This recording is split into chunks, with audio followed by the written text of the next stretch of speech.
দেশে জন্মহার বাড়াতে তুরস্কের প্রেসিডেন্ট রিসেপ তাইয়েপ এরদোয়ান বেশ কিছু নীতি ঘোষণা করেছেন।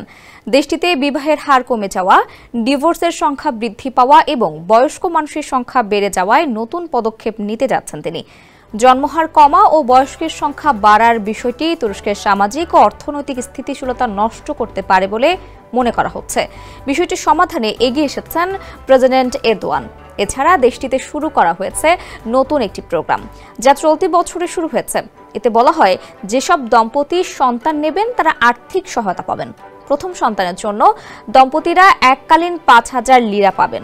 এরপর দ্বিতীয় সন্তানের জন্ম হলে তার জন্য মাসিক ১,৫০০ লিরা ভাতা দেওয়া হবে।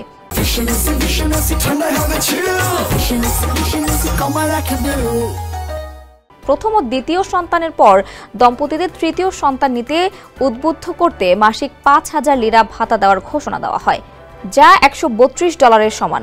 আর বাংলাদেশি অর্থে এটি ১৭,০০০ টাকার সমান।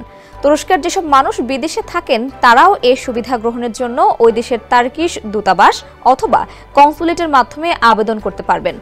জীবনমানের ব্যয় বেড়ে যাওয়ায় তুরস্কে অনেকে বিয়ে করতে চান না। বিয়ে করলেও সন্তান নেওয়ার ক্ষেত্রে তাদের মধ্যে অনীহা দেখা যায়। নতুন যে প্রোগ্রামটি নেওয়া হয়েছে সেটি তুরস্কের ভবিষ্যৎ ঝুঁকি মোকাবেলায় কাজ করবে বলে মনে করা হচ্ছে।